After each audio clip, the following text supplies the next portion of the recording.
Olá, pessoal, esse é mais um Domingão do Carlão. Muito obrigado pela sua audiência, muito obrigado por você acordar cedo para assistir esse nosso programa. Obviamente, esse programa eu estou gravando direto da AgriShow 2022 e você está assistindo aí nesse domingão, sentadinho no sofá da sua sala. Muito obrigado pela sua audiência. E se você está nos vendo no nosso canal no YouTube e porventura ainda não se inscreveu no nosso canal, a hora é agora. Se inscreve no canal aí, aperta o sininho para você receber as nossas notificações, deixe o seu like e o seu comentário e principalmente compartilhe esse vídeo com toda a sua galera. O meu convidado de hoje é o Matheus Kifuri Marino, que vai assumir, aliás, quando você estiver assistindo, ele já assumiu o cargo de presidente do Conselho da Copercitros, para o qual foi eleito esses dias, e é uma honra muito grande trazer esse, eu diria assim, esse furo de reportagem aqui para o meu público, viu? Obrigado, Matheus. Fala, Carlão, tudo bem contigo? É um prazer, é uma honra poder participar desse bate-papo. Escuta, a honra é minha, você é um craque. Mas todos os craques eu falo sempre no programa, falo no Fala Carlão, vou falar aqui no Domingão também. Ninguém nasce craque já, né? Todo mundo tem história para contar. E antes de começar a falar da presidência do Conselho e dos desafios que isso traz, eu queria que você falasse um pouquinho de você. Você nasceu aonde? O que você, como é que foi? Porque eu sei que você morou muitos anos em São Paulo, é professor da FGV, enfim, fala aí me conte um pouquinho da sua trajetória. Eu venho do interior, sou de Bebedouro, nasci em Bebedouro, sou filho de agricultor, sou agricultor. Depois me formei em agronomia, fiz mestrado em engenharia de produção na UFSCar, doutorado em administração de empresas na FEA, em São Paulo. Depois, por 10 anos, trabalhei no Pensa, na FEA, com atividades acadêmicas e consultoria. E depois, por mais 10 anos em São Paulo, trabalhei na Fundação Getúlio Vargas com o Roberto Rodrigues, então desempenhando toda a atividade de coordenação dos MBAs e também lecionando na graduação, nos cursos de administração, economia e também no mestrado da FGV. E mais recentemente, há 4 anos atrás, recebi o convite da Copercitros para fazer uma transição de carreira. Após 20 anos atuando como professor e como consultor, auxiliando as empresas do agro, eu passei a integrar o time de uma cooperativa. Então, fui convidado para ser vice-presidente do Conselho de Administração da Copercitros, exerci essa tarefa durante 4 anos, me preparando para agora, recentemente, ou mais precisamente amanhã, eu assumirei o conselho, a presidência do Conselho de Administração da Copercitros. Rapaz, olha, é uma carreira bonita, viu? Escuta, seus pais são vivos aí? Não? São vivos, Como sim. é que eles chamam? O seu Luiz Marino e a dona Sueli Kifuri. Eles têm um orgulho do filhão aí, né? É um prazer, né? Toda a nossa formação passa pelos pilares familiares, por todo esse incentivo pelo desenvolvimento. Eu, desde pequeno, fui instruído que a educação é a base, né? Então, por mais de 15 anos, estudei graduação, mestrado, doutorado, depois MBA, fiz coordenações de MBA, e eu entendo que um profissional com formação acadêmica, ele tem uma capacidade maior de tomada de decisões um pouco mais assertivas. Você falou da sua família, você é uma família de agricultor, o seu pai também é professor, esse orgulho, essa vontade de fazer você estudar veio de onde? Então, meu pai, ele é engenheiro agrônomo, ele é agricultor, produtor, minha mãe é professora, meu avô foi professor, então eu venho de uma escola familiar onde a educação é a base, é o pilar realmente do desenvolvimento de um profissional. E você é filho único ou tem mais irmãos? Não, somos em 4 irmãos, aí também todos espalhados pelo Brasil, tem um irmão em São Paulo, outro em Uberlândia, outro em Bebedouro, todos também com formação superior, alguns executivos, outros consultores, e todos desempenhando atividade aí Brasil afora. Rapaz do céu, que beleza, maravilha, né? Você vê que as coisas... Eu falo assim, a fruta nunca cai longe do pé, né, rapaz? Não tem a menor dúvida, assim, os pais inspiram, eles nos incentivam e realmente nós temos que agarrar as oportunidades e buscar nossos objetivos. Escuta, como é que foi? Eu sempre falo, quando a gente tem uma decisão importante para fazer na vida, principalmente uma decisão transformadora, muitas vezes até disruptiva, ela é uma coisa que é dolorido, não é fácil fazer isso. Eu admiro, porque eu confesso a vocês que para mim é uma coisa muito difícil. Eu queria saber de você como é que foi tomar essa decisão, né, de fazer essa mudança de carreira, deixar essa vida acadêmica, quando você já, imagino, estava bastante confortável lá no seu sofá, acostumadinho com ele. Como é que foi vir para esse desafio novo? Realmente, transição de carreira não é simples, né, Carlão? Assim, eu vejo que quando você está na zona de conforto, não é uma boa essa situação. Eu vinha por 20 anos executando a mesma atividade, não é fácil, morar em São Paulo não é fácil. Praticamente já ministrei palestras em todos os estados do Brasil e fora do Brasil, então era aquela Congonhas às 5 horas da manhã, retornando às 11 horas da noite, um dia em Passo Fundo, outro dia em Cuiabá, então a vida que você conhece muito bem, então é uma vida cansativa.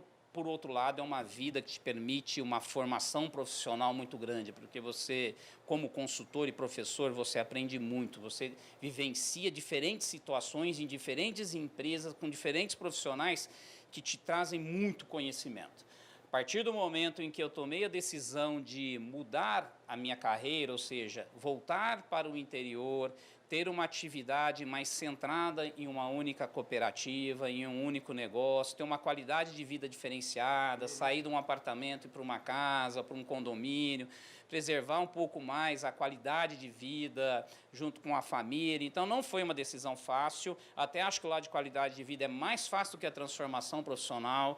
As competências necessárias para gerenciar, para liderar uma cooperativa são completamente diferentes das competências necessárias para trabalhar numa empresa privada. Uma empresa privada visa muito lucro econômico, resultado econômico, as decisões são muito frias, as decisões são muito rápidas, muito ágeis. Eu, como consultor, cansei de reestruturar multinacionais, trocando do diretor até o gerente em 15 dias, em 20 dias, com uma análise fria a partir de performance, de números. Numa cooperativa isso não existe. Numa cooperativa você precisa entender a cultura da cooperativa, você precisa fazer uma transformação lenta, as mudanças são muito mais estudadas, avaliadas, o impacto de uma mudança ele é muito maior, porque impacta muito mais um número muito maior do cooperado. Uma cooperativa ela não vive para entregar resultado, entregar lucro, uma cooperativa existe para auxiliar o agricultor a ter mais resultado na sua atividade, portanto, os investimentos são feitos no agricultor, não na cooperativa, então o racional é diferente. Eu passei por 4 anos com o meu professor, o Zé Vicente, que então era o presidente do conselho, que foi quem me convidou, já no convite para ser vice, já existia um acordo que eu seria o presidente após 4 anos. Então, quando ele me convidou, uma das condições foi, olha, nesses 4 anos eu quero sentar do seu lado e quero viver o dia a dia da sua atividade. E realmente ele foi o professor, foi me ensinando, eu tive que passar por diversas adaptações e agora eu me sinto confortável vamos dizer, para direcionar um pouco os trabalhos da Copercitos. Bacana demais. Esse tema, né, eu ia te perguntar justamente isso, que você passou aí 4 anos, a minha pergunta, de certa forma, você já respondeu, mas eu queria que você elaborasse um pouco mais isso, porque, inclusive, na minha cabeça, sabe assim, eu penso assim, o cara presidente do conselho, eu estou muito acostumado com o conselho, assim, ó, o cara vai lá uma segunda-feira e beleza, é uma segunda-feira por mês, entendeu? No caso da cooperativa, é muito diferente. E eu queria que você já começasse o tema por aí. Esse processo sucessório na Copercitos foi planejado em 8 anos. Então, no primeiro estágio, o presidente do conselho ele era o presidente executivo, ou seja, ele tocava o dia a dia da cooperativa e também definia as estratégias e controlava o dia a dia da cooperativa. O primeiro passo, há 8 anos atrás, foi separado, foi contratado um CEO de mercado, que é o Fernando Degobi, que está até hoje dentro da empresa, e o Zé Vicente foi para a presidência do conselho. Esse foi o primeiro estágio, ou seja, separou-se conselho de executivo. O segundo estágio foi quando eu entrei como vice-presidente do conselho para me preparar durante mais 4 anos para agora, amanhã, ser consolidado a saída do Zé Vicente. Ele vai ficar como um conselheiro consultivo, ele me dá o apoio, mas agora eu estou eleito por 4 anos para conduzir a atividade do conselho. Por que um conselho de uma cooperativa ele é diferente de uma empresa privada? Por estatuto, o conselho tem algumas atribuições. Por exemplo, toda auditoria responde ao conselho, não responde ao executivo, porque a auditoria está ali para checar o trabalho dos executivos. Então, ela não pode ter ligação direta ao executivo. Toda a parte de compra e venda de ativos, por estatuto, quem define é o executivo. Recebe uma fazenda, vai abrir uma loja, vender uma loja, vai comprar um ativo, vai comprar um imóvel, tudo quem decide isso é o conselho. Todas as políticas da empresa, quem define é o conselho.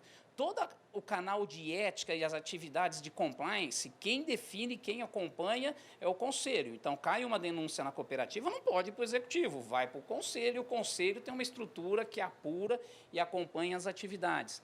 Toda atividade de recursos humanos, da liderança, definição, nomeações de diretores, avaliação de performance, controle de resultados, remuneração, plano de incentivo variável, tudo isso quem define é o conselho de administração. Então, um conselho de administração numa cooperativa, ele é muito mais operador do que um conselho de administração numa empresa privada. Hoje, o nosso conselho tem 20 profissionais que reportam diretamente ao conselho. Eu sou dedicação exclusiva. O meu vice-presidente, o José Geraldo Melo, ele é dedicação exclusiva. Então, nós ficamos todo dia, cada um com as suas atribuições. A atribuição do conselho é olhar muito mais estratégia, a atribuição do conselho é analisar os riscos da empresa, a atribuição do conselho é fiscalizar os executivos, a atribuição do conselho é identificar as áreas de expansão ou as áreas de encerramento das atividades, as parcerias, os investimentos. Então, isso tudo fica a cargo do conselho em conjunto com o executivo. Então, se tem uma dobradinha muito importante. E eu tenho certeza em afirmar, a Copercitros hoje é uma das cooperativas que tem uma estrutura de governança corporativa melhor estruturada. O estatuto está preparado, o conselho hoje ele é eleito por 4 anos, formado pelas diversas regiões do Brasil, por produtores cooperados com qualificação profissional, empresários rurais, representatividade de pequeno, médio e grande, representatividade das principais culturas que a Copercitros atua, com participação ativa. O nosso conselho tem 8 comitês, então tem comitê de sustentabilidade, tem comitê de auditoria, tem comitê de risco, tem comitê de investimentos. Então, você tem uma atuação muito efetiva do conselho, porque o comitê ele faz a ligação entre o que o produtor precisa, que é o acionista, representado pelo conselho, e o que o executivo precisa desenvolver, o que o corpo executivo precisa dar andamento. E os nossos executivos são contratados no mercado. Nós fizemos 3 pesquisas salariais para identificar, diante das atribuições, qual a melhor estrutura de cargos e salários, qual o salário médio do mercado, qual o posicionamento que nós queremos dar, e os nossos executivos são contratados no mercado com um programa de remuneração variável, recebem o que o mercado paga, ou seja, uma estrutura profissional de gestão, e o executivo não tem estabilidade. Se não performou, se tiver algum problema, ele pode ser substituído, diferente do modelo tradicional de uma cooperativa sem governança, que o executivo é eleito, ele tem estabilidade e não pode ser, vamos dizer, ser desligado de uma cooperativa no meio do seu mandato. Então, isso traz muita eficiência para o sistema cooperativismo. Olha, rapaz do céu, eu não sei vocês, mas eu tô sem fôlego aqui, eu já tô ficando com dó aqui do Marino, porque, escuta, eu achava que você estava forgado, rapaz, que era mais fácil. Escuta, quantas pessoas, você deve ter reporta diretamente para você umas 20, 30 pessoas? Sim, tem o corpo de executivos, os diretores e o presidente reportam diretamente para o conselho. Uhum. Tem os comitês, são 8 comitês. Nossa. E cada comitê normalmente tem de 4 a 5 profissionais. Depois tem mais 20 profissionais que dão todo o andamento a essas atividades. Então, realmente tem um time grande que reporta ao conselho de administração, que é o papel do conselho. Eu já participei de diversos conselhos de multinacionais, de defensivos, de fertilizantes, de revendas, até de outras cooperativas, como conselheiro independente. E eu ficava um pouco incomodado, porque eu sentia o conselho um pouco distante do dia a dia das organizações. Muitas vezes ele não consegue saber o que tá acontecendo de fato. Ele lê uma história que é contada no dia da reunião do conselho.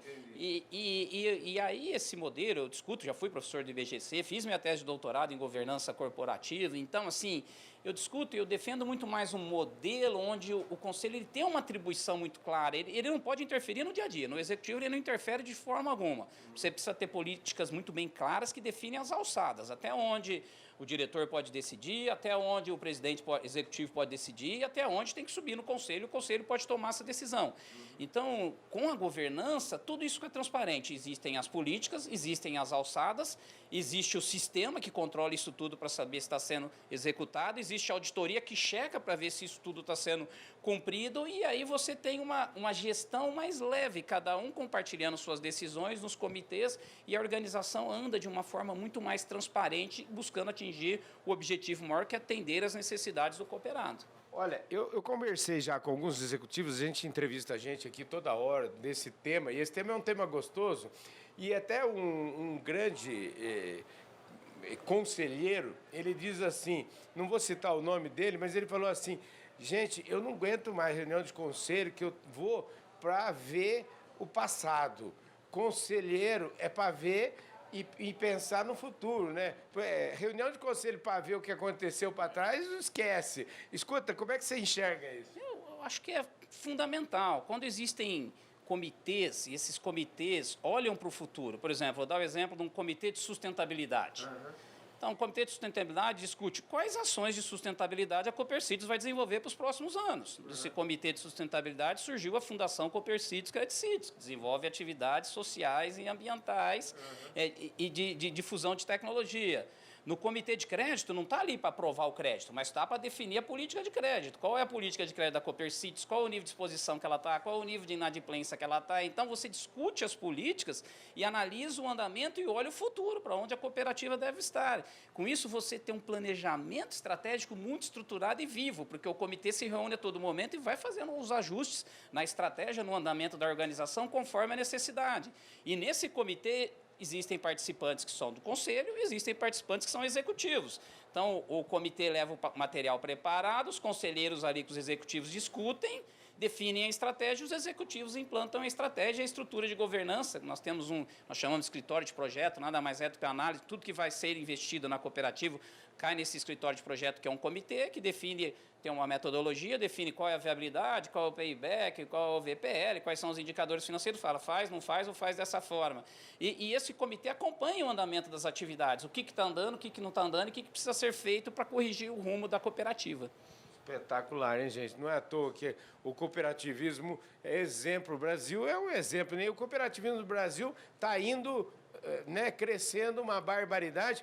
Agora eu queria saber o seguinte, vamos falar um pouquinho de número, né? Vamos falar o que está acontecendo. Eu sei que essa atribuição, agora nós vamos saber o seguinte, eu quero saber o que o Degob está entregando aqui para vocês. Então, tem até uns gráficos aqui, ó. Esse gráfico aqui, vamos começar por esse gráfico aqui, ó. Dá para mostrar esse gráfico aqui, ó. O que dá? Eu estou vendo aqui um crescimento gigante, hein, rapaz? Então, Carlão, isso daqui é o resultado do último mandato. Então, aqui 2018 foi a eleição do conselho anterior, que o Zé Vicente foi o presidente, eu fui o vice, e contamos com o Degob como presidente executivo, o diretor comercial, tínhamos o Zé Geraldo de Mello e a diretora financeira Simônia Sabadim, nesse período. Então, nesse período, a cooperativa saiu de 4 bilhões de faturamento para 8 bilhões de faturamento. Então, praticamente, ela dobrou em 4 tamanhos. Então, isso mostra a responsabilidade que eu estou assumindo agora. Porque se pegar aqui os 4 anos anteriores, o crescimento foi exatamente igual. Ela dobra a cada 4 anos. Esse é o crescimento que a cooperativa vem tendo nos últimos 15 anos. Então, manter esse... Os acionistas já te deram a fotografia. Já, o orçamento para esse ano é 10 bilhões e meio. Então, aqui crescendo, aqui quase de 35% a 40% que temos que entregar de resultado para 2022, para esse ano. Então, é um negócio que cresce muito rápido, é um negócio, nós entendemos que a cooperativa ela precisa ser uma empresa quando você olha ela pelo lado de dentro, internamente. Então, o custo operacional nós derrubamos de 12% para 8% hoje, o custo da operação. Foram criados diversos comitês de redução de custos, foram criadas diversas estruturas, profissionais qualificados, um programa de recursos humanos, de retenção de talento, com remuneração variável. Então, nós estamos realmente transformando a nossa empresa. Fizemos uma migração de ERP muito difícil. Poucas cooperativas no Brasil trabalham com SAP, a maioria das cooperativas trabalham com o ERP, o Sistema de Gestão próprio, que é muito flexível. Nós optamos por trazer um modelo SAP S/4HANA nas nuvens, que já estamos fazendo um upgrade, que não é fácil, que as grandes muitos sofrem para implantar. Sim. Nós enfrentamos, estamos implantando, estamos fazendo todo esse processo para quê? Controle. Então, a base, se você tem um RP que controla, que te dá números reais, te permite análise just in time, isso te entrega resultados. Então, nós estamos internamente modernizando, buscando uma evolução da cooperativa. Na área comercial, eu nem falo, nós temos um CRM pilotado aí pelo Fernando, fantástico. Todas essas propriedades desses 38 mil agricultores são mapeadas uma a uma, com coordenadas geográficas, com área de produção, com nível de tecnologia, com relatórios em tempo real, com levantamento de potencial, com previsto e realizado, com metas, com planejamento de visitas, com acompanhamento de visitas do time técnico previsto e realizado, isso tudo com KPI que impacta na remuneração variável do nosso time de ponta, ou seja, usando o que existe de técnica de gestão para tornar a cooperativa extremamente eficiente. Isso é o lado interno. O lado externo estou sendo eficiente, gerei uma sobra, um resultado econômico, isso precisa ser reinvestido no cooperado. Então, nós trabalhamos com condições comerciais diferenciadas, nós buscamos captar recursos no mercado com taxas de juros extremamente atrativas, nós temos como pilar estratégico a prestação de serviços de alta tecnologia para o produtor, então, drones, vantes, aplicação de corretivos, fertilizantes a taxa variável, construção de mapa de fertilidade do solo, extração de amostras de solo georreferenciada, laboratórios que fazem toda a análise de tecidos foliares e de solos, aplicação via drone com plano de voo automatizado, buscando apenas a aplicação localizada, identificada por imagem de satélite. Então, isso tudo é um serviço que nós fazemos. O cooperado não precisa comprar o drone, o vante, pagar o sinal do satélite, pagar o sinal de GPS. Ele contrata os serviços da cooperativa que vai lá e executa dentro da atividade dele. Isso para a gente é muito importante, porque isso fideliza, ele não encontra no mercado, são serviços que ele não encontra. E como a cooperativa é muito grande, tem muita escala, ela pode comprar todo ano o melhor drone, o melhor vante, o melhor programador, o melhor algoritmo, e aí ela entrega o melhor valor para o agricultor.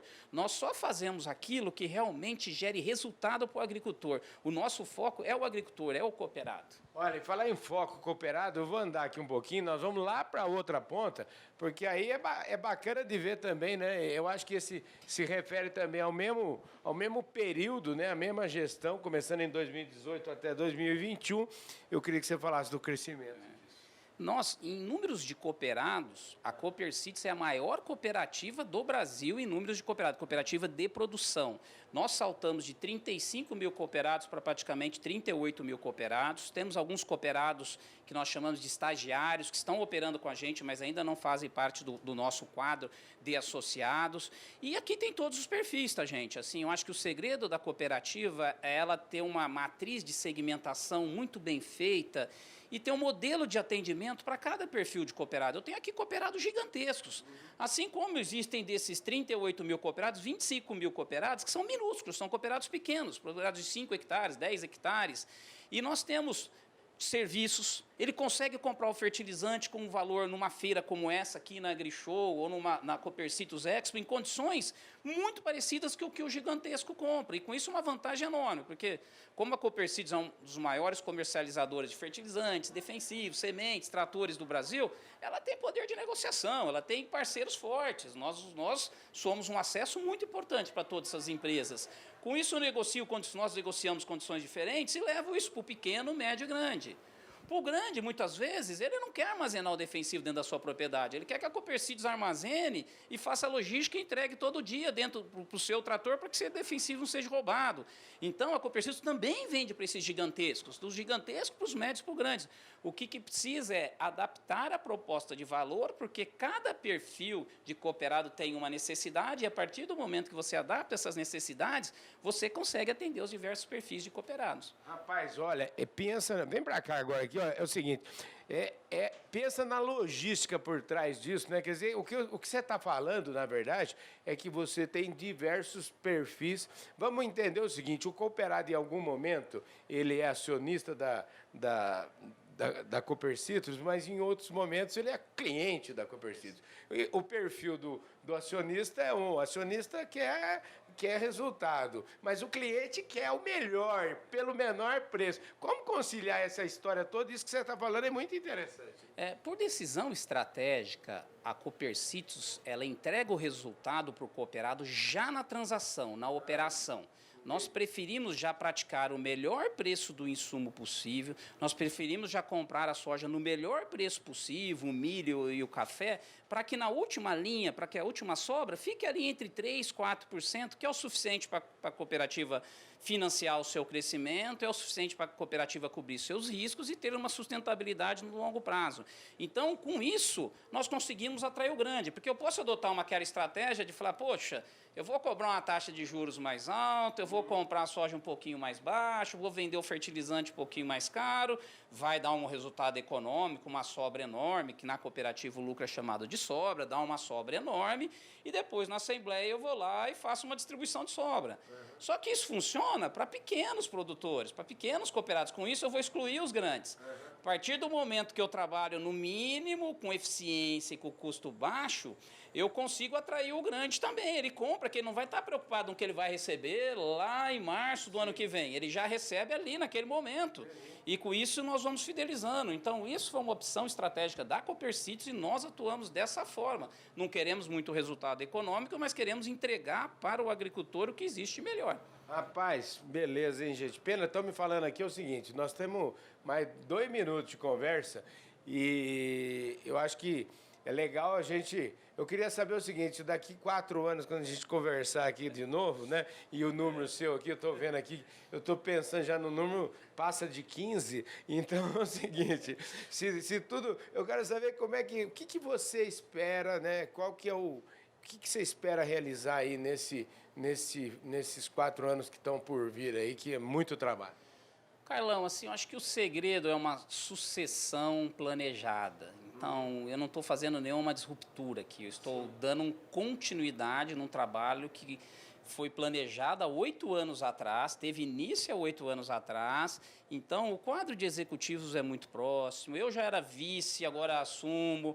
O meu vice era diretor, agora ele assume o vice. O presidente, o presidente, o Zé Vicente, que era presidente, ele vai ser meu dedicação exclusiva, vai ser meu conselheiro consultivo, vai ficar na minha sala, do meu lado. Então, é uma continuidade no trabalho que já foi desenvolvida pelas gestões antigas. Não sei se conseguiremos manter esse nível de crescimento. Pegamos aqui o boom do agro, né? O agro veio crescendo muito, deu sustentação, mas estamos montando um modelo com eficiência de gestão, eficiência operacional interna, estamos montando um modelo com muita sustentabilidade, o ESG está no nosso sangue, temos a Fundação Copercitrus Credicitrus, entendemos que a principal deficiência do nosso cooperado hoje é capital humano, são colaboradores capacitados. Temos um curso de graduação gratuito em Big Data em agronegócio que forma profissionais com capacidade de trabalhar com essa agricultura digital, de alta precisão.